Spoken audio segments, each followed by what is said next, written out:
virtually or otherwise for the rest of the school year. So in any case, if we go to the first slide, what I would like to do today is just kind of tell you what makes for, how do you win a pitch competition? You know, what are the things that you need to instill in your presentation as well as the way you deliver it. So if we can go to the next slide. So I guess the key is, you know, I call it the steak and the sizzle. You know, in terms of the deck itself, don't make it 45 pages like this presentation is. Make it 12, 15 pages and very punchy.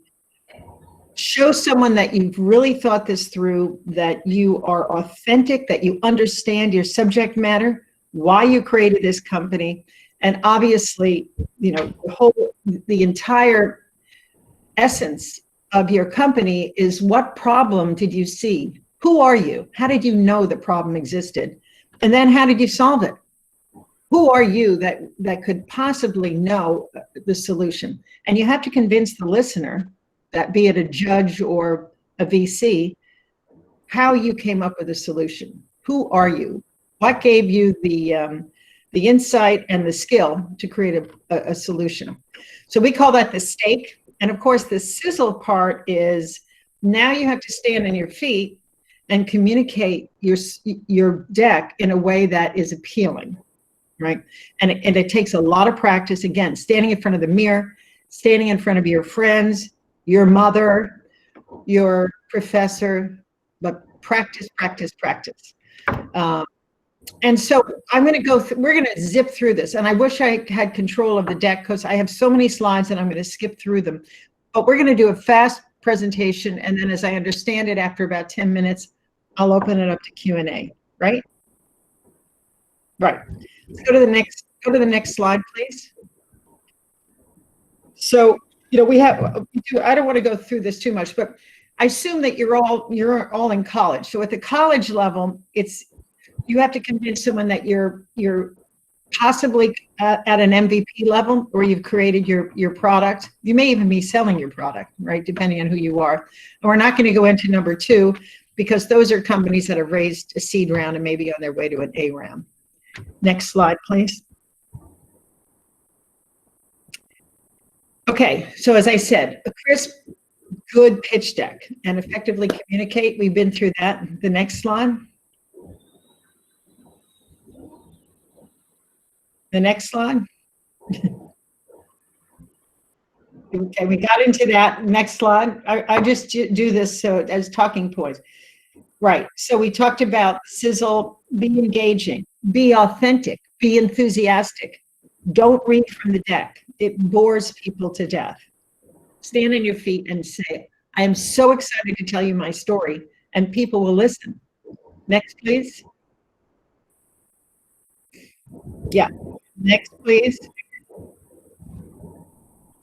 We talked about that. Yeah, I think of it as a tweet, right? So a deck should be more like a tweet, like 140 characters in terms of how you prepare yourself mentally to communicate. Don't show everybody how smart you are, and don't give them lots of detail, and don't use small fonts, because people that have money someday, a VC, are my age, right? And they don't want to squint and look at tiny font on a deck. They don't want to see tons of stuff on the deck. They want to see big bullet points. Next, please. So we talked about the problem and how you came to come up with a solution, and how you even identified the problem. What were you doing at the time, and what gives you the background to have created this solution? Next. Next, please. So this, everybody, I think you guys all know, from what I understand from Muthu, is that you've already gone through how to state the solution, right? And if we just keep through the next several slides, I'm just going to tell you quickly the most effective way to describe your solution. Just keep going through the slides. Yeah. So I think you all have studied how to define your market. And what we find, you know, when I was teaching at MIT before Babson BU, One of the things that Bill Allett, who runs the entrepreneurship program there, says is you actually need to envision when you start a business. Let's say you have a lemonade stand and you want to sell lemonade on the corner of your street. You should, in your mind, know who that person is. Is it someone that's leaving church on a Sunday? Is that person 20 years old? Does that person have dark hair, dark skin, light skin? How much money do they make? So you really should be able to, in your mind, to see who the specific end user is. And I'm not going to go too much into the market all the time. So let's just skip through the next several slides. Let's just go quickly. Someone should mute their phone. Let's go through the next few slides. Yeah, let's go through these quickly. This is from my Babson course. And if you guys want this deck, you can have it. I'll have Muthu or Pistach send it to you. But I don't want to do it today. So can we just go boom, boom, boom through the deck? Boom, boom. Define your market, the competitive landscape, market size analysis. I think you guys understand that, so I don't want to go through it. You all know the funnel. We'll get to the funnel of the next few slides. We already went through the precise persona. Market size, very important. You either do tops down or bottoms up, and put it in your deck because the judge is going to know whether you know your stuff, right? Keep going, please. Beachhead market. I don't want to go through this, but keep it and look at it and ask away. Could you please keep drilling through the deck? Thank you. Keep going. We'll keep going. There's the tops down, bottoms up. I discussed that. Keep going. Keep going. Keep going, please. Yeah, and this is an example of a toy rental company that is a client. We changed the name. But if you keep going, you'll see exactly what I mean and how the woman that started this company really understood the end user. If you keep going, you'll see. Just want to go through this quickly. That's her. Read it when you have time. That was her end user in her mind, literally. And we created that cartoon. Keep going, please. Thanks, Sumitra. Right. We keep going. You just have to keep drilling through this because you're going to wade through a lot of detail that I don't want to cover today. Please keep going. Just keep going, bump, bump, bump, bump, all the way through. Yeah, so, yeah, keep going. Yeah, I have the Uber example, and I actually have Uber's first pitch deck for you to see. Keep going. We're not going to go through that today. And how horrible Uber's pitch deck was, by the way. They seem to have done all right. Keep going, please. So you know how to do, so the other thing is when you're talking about your competition, and if you keep going through this, the next slide says, how do you really define it? Everybody has a competitor. So never say, we don't have any competitors. Uber didn't, but their competitors really were the traditional taxis, right? And if you go through the next slide, please. Everyone has one, right? And what is your secret sauce? What made Uber different than the competitor, the traditional taxi? Keep going, please. And on this attribute slide, you're always going to put yourself on the top right. That's just sort of that's why you have a competitive advantage. Keep going, please.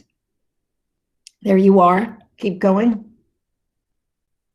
That's Airbnb did that very successfully. Keep going, please. That's just, you have to, you know, how do you address your market? Those are all the social media options. How do you pick the right ones? Keep going. Keep going. How do you make money? I think we're going to get to that. Very, very clear that you have to be to tell someone, how are you going to monetize your solution? How do you charge for it? Keep going, please. Business model, it's critical, right? And then the team, describe who you are, again, who you are, and are you surrounding yourself with people that fill in all of these, the blanks in your org chart to make sure that all of the functionality you need is either exists or you contemplate that it will exist in the future, and maybe you can't have all the boxes filled until you raise money, until you graduate. Keep going, please. Financials, big issue. So a lot of early stage companies don't really want to deal with doing a model. Doing a model shows the VC or the judge how your brain works, how your company is set up. Even if it's the simplest Excel spreadsheet, you need to do it. And the more detail you have, the more credible you'll be. And it's also your best friend. You know, when you wake up in the middle of the night and say, you know what, I really think that I need an extra tech developer. Then you stick that in to your model, and you can see that you can maybe generate more revenues, even though that's a cost item. So don't make the financials your enemy, make it your friend. Keep going, please. Keep going, please. Keep going. We're going to drill through this because this is part of my KPIs. You guys already know what that is. Make sure you understand what it is you have to nail. What are the key performance indicators that you know will make or break your company? Keep going, please. Keep going. Okay, keep going. Right, so you have to make sure that you don't want to have a company that it costs you $100 to acquire the customer, either through social media or through biz dev, and you make lifetime $50 on that customer. It's not going to be a good way to run a business, right?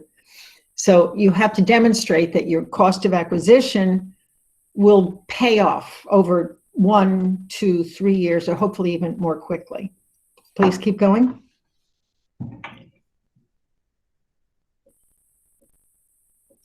Keep going, please. Keep going. Just keep zipping through, yeah. So this is, yeah, as I said, sustainability and how close are you to break even? If you're 5 years away, unless you have the cure for cancer or Uber or your Amazon, right? They still really don't break even. You need to break even and show the investor. Next, please. Next, please. Again, I'll give you the deck, but these are the key elements in sustainability and financial KPIs that the judges and VCs want to see. Next, please.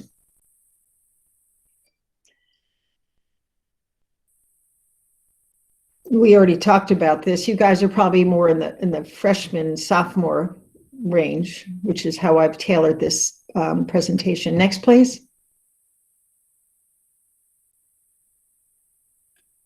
Next, please. Right. We talked about the financial model is your friend. We've already covered that. Next, please. Amen. Next, please. I know, sorry, I didn't mean to offend anyone, but we really believe this because VCs, you fall victim if you have an inadequate financial model. Next, please.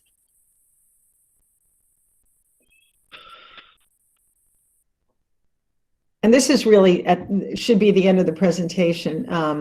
There's a lot of other pages here for your review when you have time. So I'm going to let it open it up for questions since I was asked to keep it to 10 minutes and I think we're a little over that.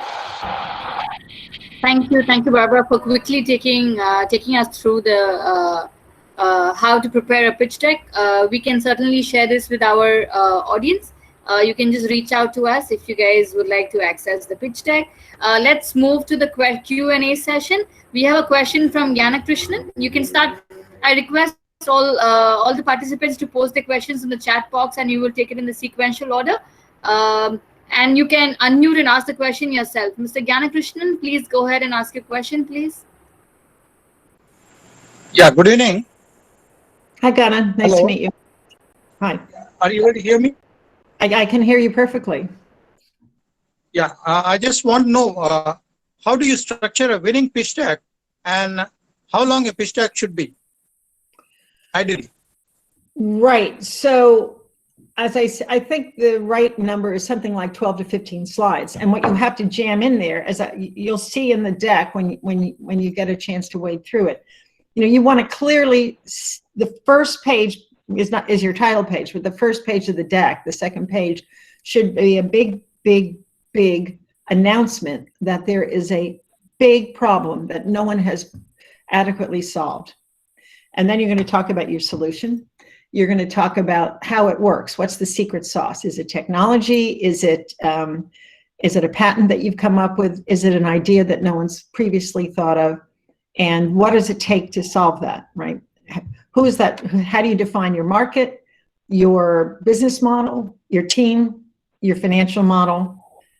And what are you asking? Often you have to say, now I want $500,000 to execute. And as you can see from my financial model, that will take me through 18 months, right? And those are the key elements. And you can do it in 12 to 15 pages. Does that answer your question? Yeah. Thank you so much. Thank you. Thank you. Let's move to the next question. Meghna Nambia, would you like to ask your question, please? Hi, Barbara. Thanks for this session. My question is, how does one go about understanding and estimating the customer acquisition cost, which is one of the primary questions that a VC would ask? Yeah, that's a great question. So again, when you define that, when you're getting your funnel and you figure out who your exact customer is, obviously you're going to start with a very specific addressable market, right? Your SAM, your beachhead market. And when you get to that market, you have to think, so based on the fact that I've found a very small market to attack first, and then I'm going to branch out from there. Let me use Uber. I know everybody uses Uber. I apologize, but it's such a good. So Uber in the beginning said, we are only going to go after the San Francisco market. We're going to go after millennials. We're going to go after 20 to 32-year-olds. And we're going after people that really are unsatisfied about waiting for a taxi. And it's so 1960. We are sick of it. So they already knew who their market was. And then they said, so based on the fact that the average age is 25, they live in San Francisco, how do we get to them? We're going to use Facebook. We're going to use Instagram. We're going to use social media, and we understand what our buy rate is. And they had to go through the analysis of how much it would cost to acquire that beachhead market, right? And if that succeeded, and if they penetrated the market, they would be able to generate enough interest from investors and generate enough cash flow. They wanted to go into Los Angeles next, then in New York. And that's how that CAC made sense. If they failed in San Francisco, I guess they would have had to revamp their business model and find a cheaper way to acquire customers until it caught on, right? So CAC is critical. The way that investors look at it is they compare CAC to long-term value, right? So like if it costs me $30, but the long-term value of that customer, they'll pay $100 over time. That's a 3.5 LTV to CAC. I don't want to get too in the weeds, but that's how they look at your sustainability. So you need to understand your CAC.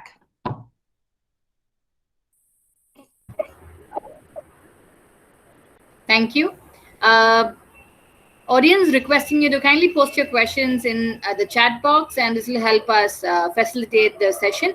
While we wait for the audience to ask a few questions, I'll pick up a question that we've all thought about.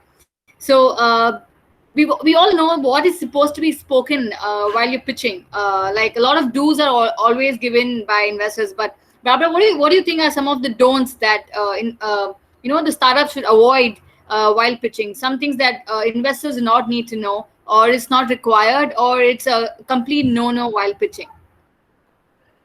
You know what? Would someone, whoever was driving the deck, you want to just go to 65? I'm just going to put that up there, page 65.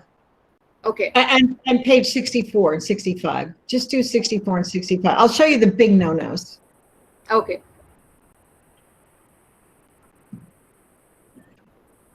I know it's a long deck. Never make a deck this long. That's the no-no. I'm doing it. So that you basically have a textbook on pitching, and I wanted you guys to have it.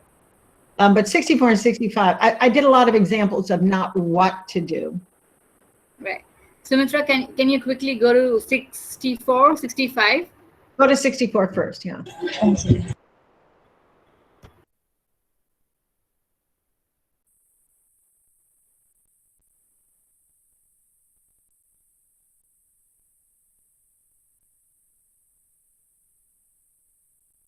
Great. And if you put it up full screen, so I guess you can all tell me what's wrong with this, right? There's nothing wrong with shipping this as an appendix to a VC. But if you're in a pitch competition, like I think you all are going to be soon, do you really want a judge to start doing this? It'll make them angry. So never do that.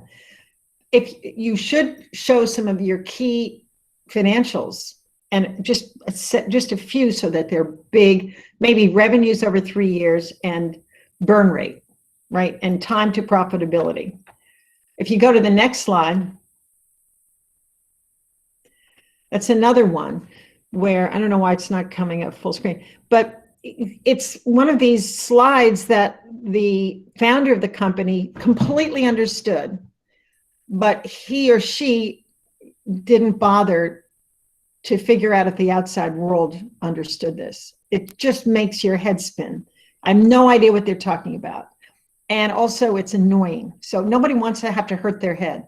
Make it crisp and clear. That's all. Those are biggies, right? Keep it simple. Be authentic. Don't act like you're trying to be smart or you're trying to be Stephen Jobs or Travis Kalanick. Be you. Oh, all right. Thank you, Barbara. I think those are really interesting. I mean, some things that you should definitely look at is not having something which is miniature and people can't see, and having things that people cannot relate to. So the other question we have on the chat box is from Archana. Archana, please go ahead and ask your question. Thank you, Pratishtha. Barbara, I would like to ask, you mentioned some of the elements that needs to be avoided in the presentation. So I would ask, what some of the key elements that a pitch deck have? The key elements in the pitch competition, in the pitch deck? Yes. Yeah, I mean, I think, again,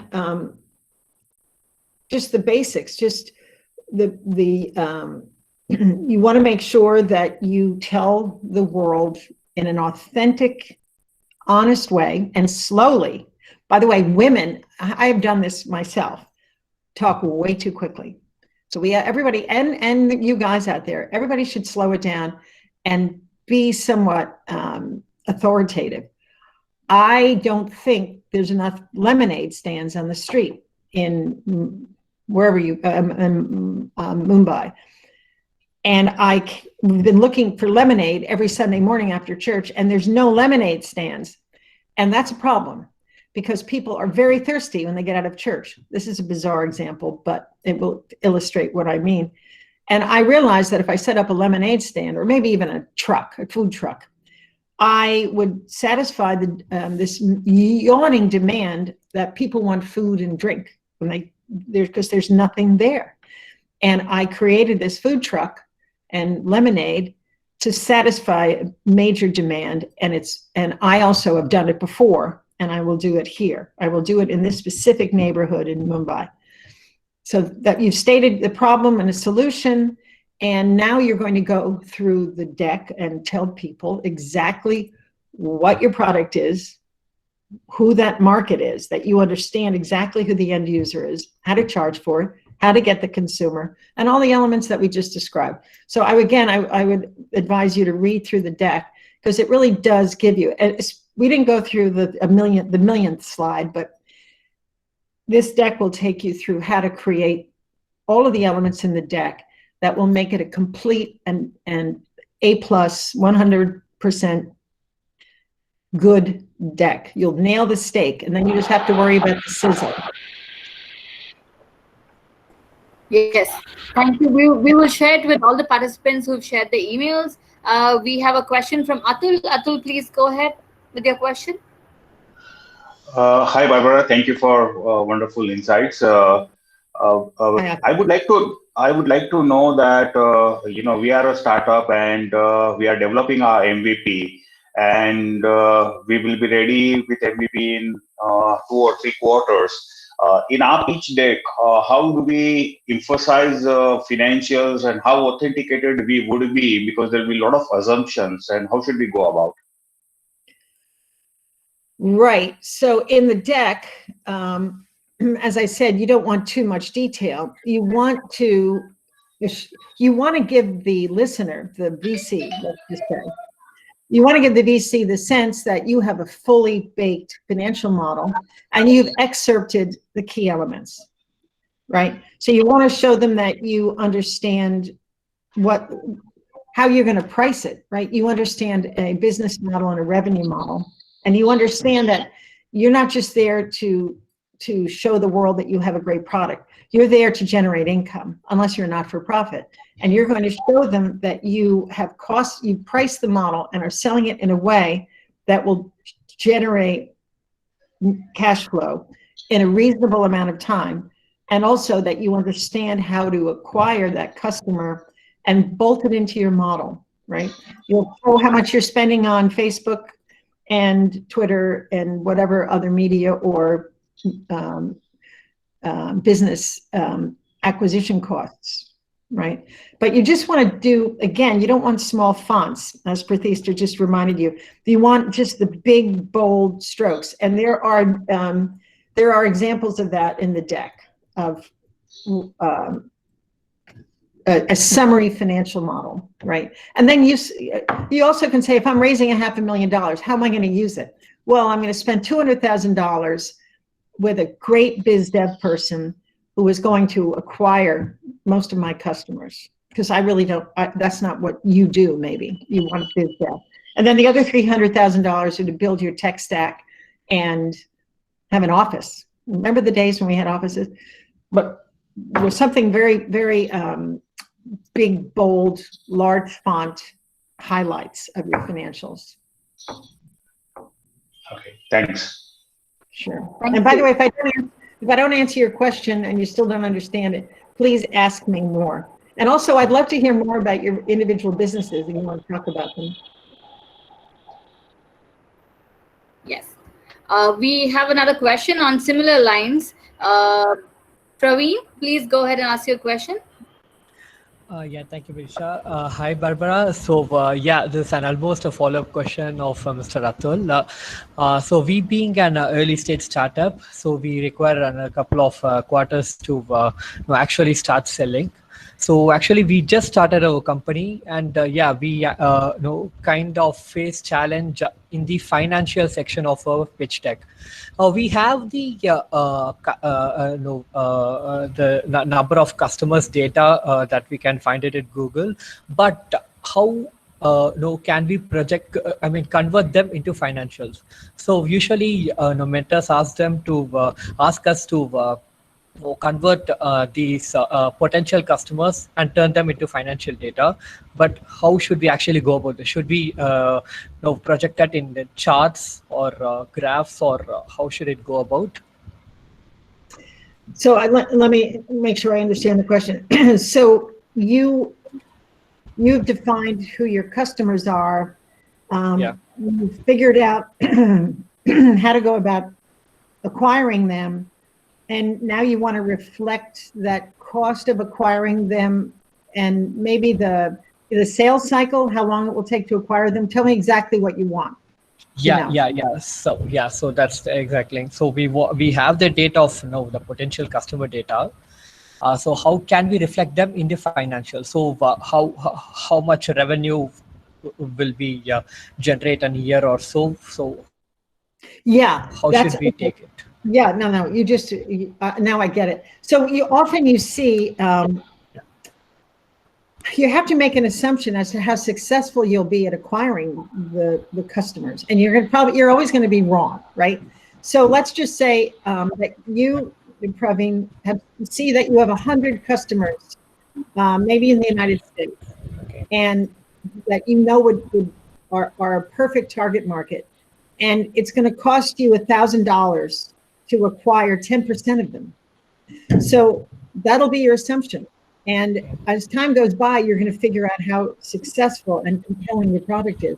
So you might over time say, you know what, we were better than we thought. We actually got 20% with 20 of those customers in America, and our cost is the same, but we're more successful at acquiring those customers. But you have to start somewhere, and you have to start with a reasonable assumption about how you will penetrate, how successful you'll be at acquiring a customer, and then you'll cost it out. You know what how you're going to charge for your product, and that can change too, right? If you start with a freemium model and assume that you're going to get half of them to convert to $5 a month, you might have to change that. But you have to start with pricing, penetration assumptions, and other assumptions about acquisition. It's a good question. It's a great question. Yeah, thank you. So my assumption should be on the higher scale or the lower scale. I mean, yeah, it should be a reasonable, I accept, but being an early stage without having no experience on this line, so should be on the higher scale. Should the number be ambitious? Yeah, you try to be honest. Again, it's your best friend. Okay. But they're not. The other way to do it is best case, worst case scenario.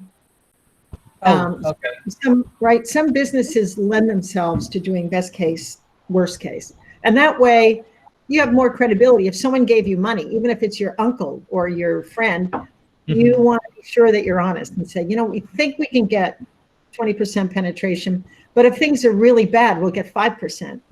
And maybe the most likely case is square in the middle. Oh, yeah, that's a very good approach, having this best case and worst case. Yeah, thank you. And by the way, we develop assistive technology, especially a mouse for the upper limb disabled. Well, I'd love to hear more about all of your businesses, because that's what makes it. Thank you for that. Yeah, thank you, Barbara. Thank you, Praveen. We have another question from Mr. Gyanakrishnan. Please go ahead, Mr. Gyanakrishnan. Yeah, good evening, Barbara. My Hi. question is, how do you gain the attention of the investor? Should we be talking more about the return of investment, marketing strategy, and marketing research and things like that? Absolutely. Good question.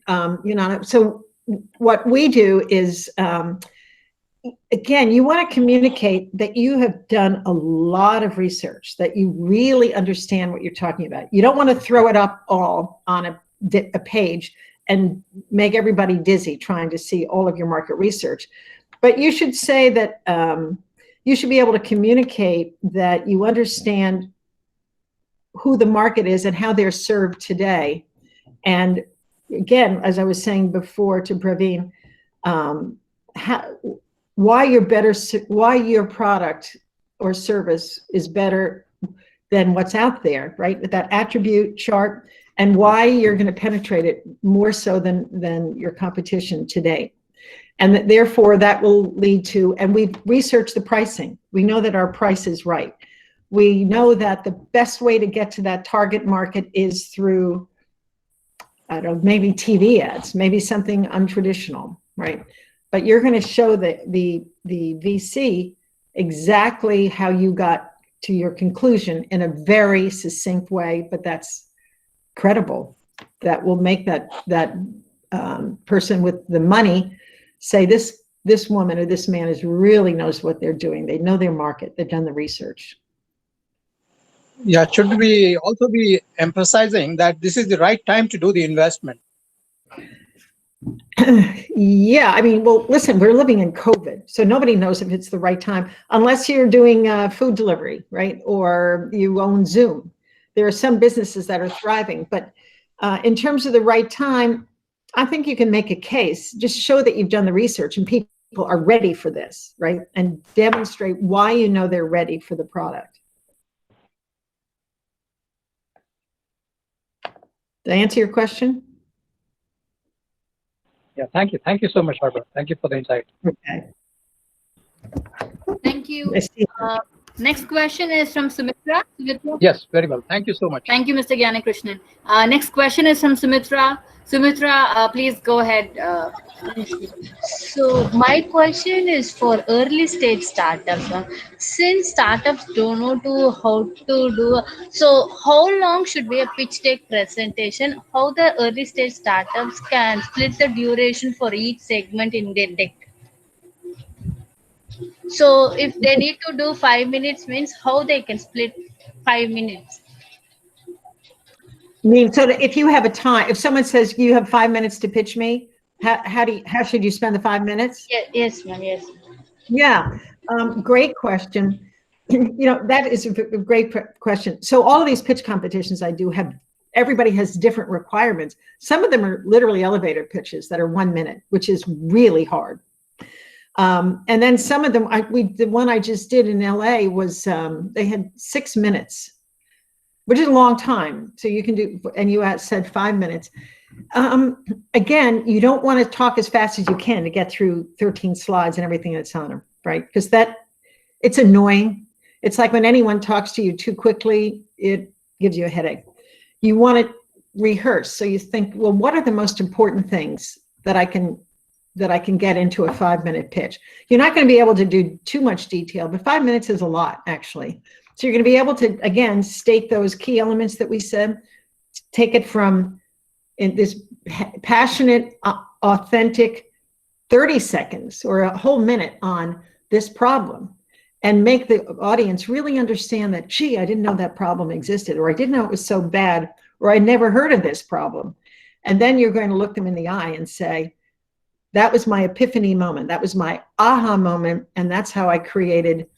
And then you start talking about your solution. And then, spend, I guess the other 2 minutes, team. I know what it takes to execute on my plan. And I'm going to be the CEO. And I already have the two people, my CTO and my biz dev person by my side.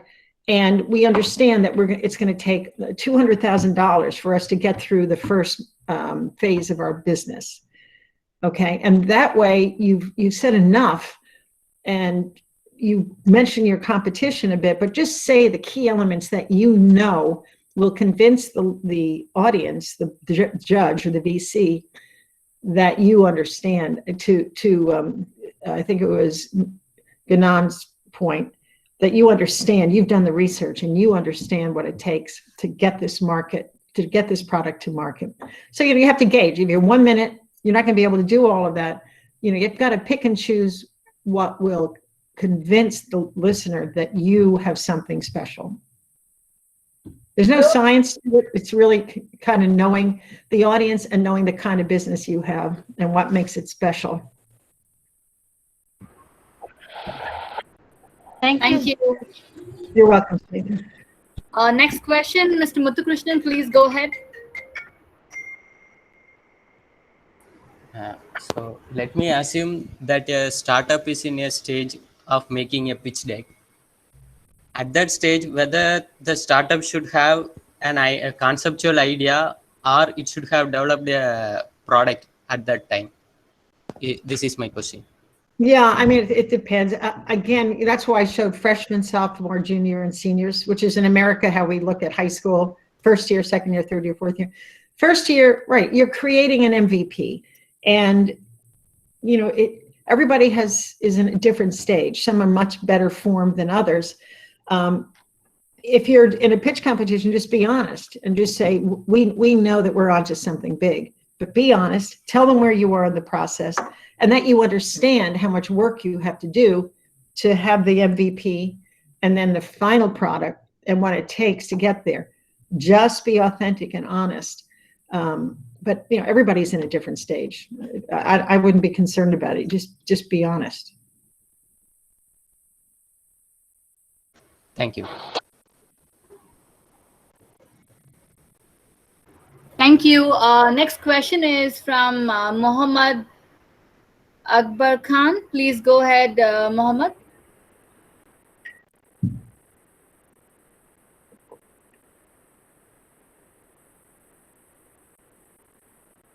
I think you're on mute, Mohammed. Oh, he just left a note that his speaker is not working well. Yeah. So I'll just read out his question on his behalf. Okay. What do investors look for, and what do they expect from startups?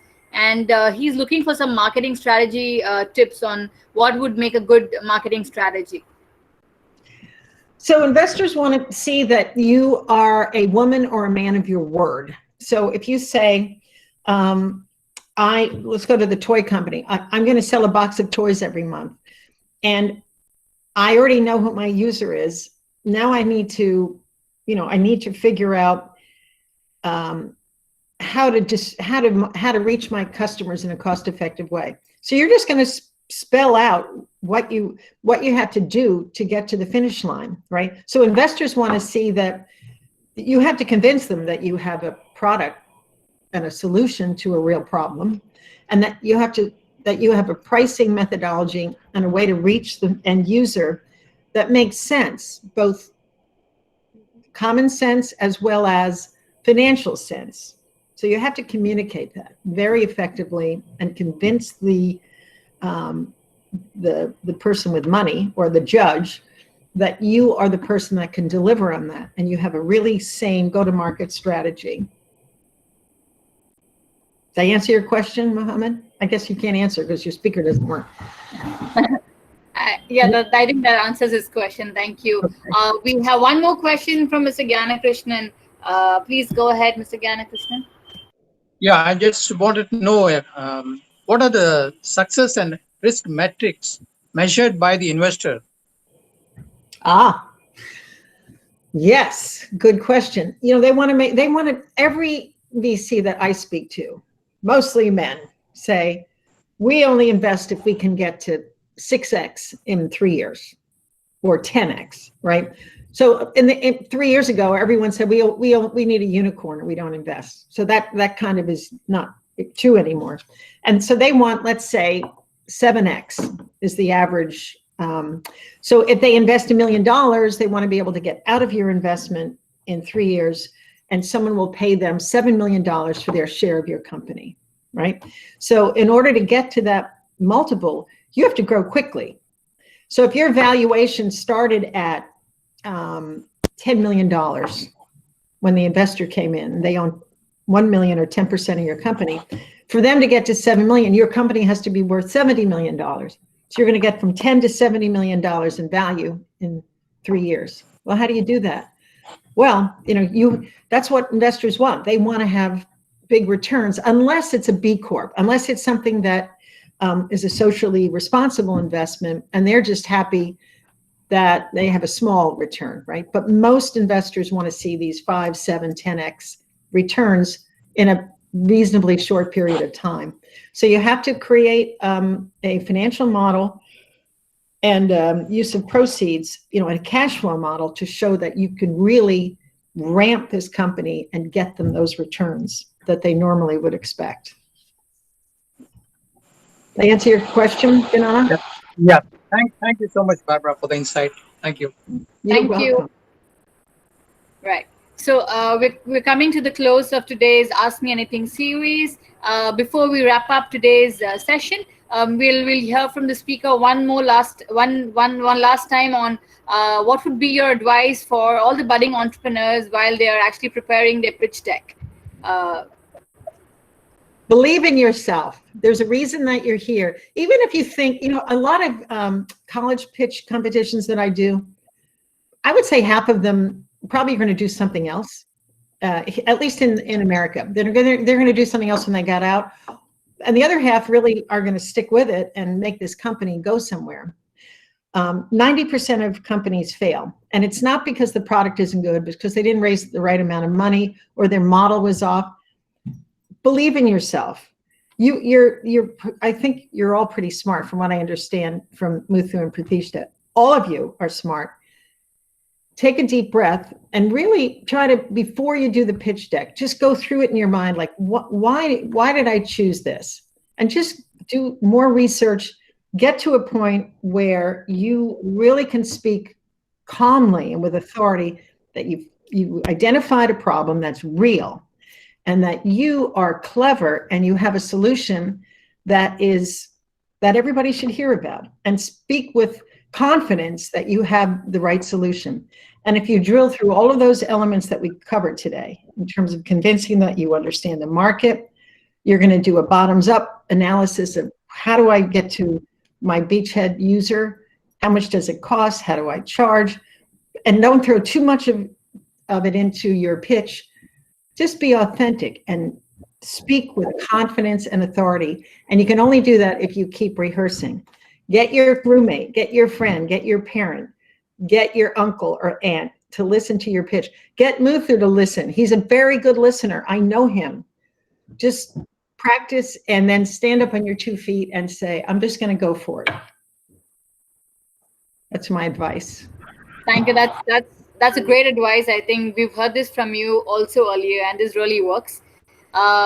Thank you so much, Barbara, for sharing your morning with us. I know it's early morning for you. You took the effort to come online and share your experience with all the budding entrepreneurs in this virtual room. We're requesting all the participants to share the feedback for the session. The link is posted on the chat box. This will help us continuously to improve the sessions. Barbara, one more request before we let you go. We usually put our video on our YouTube channel. I just wanted to seek your permission before we could upload it. You absolutely have my permission. I love this session. Great questions. What a great group. Thank you so much for inviting me. Thank you so much for your time, Barbara. Okay. Have a good day. Good luck, everybody. Bye-bye. Thanks, Barbara. Thank you, you. Barbara. Thank you. Bye.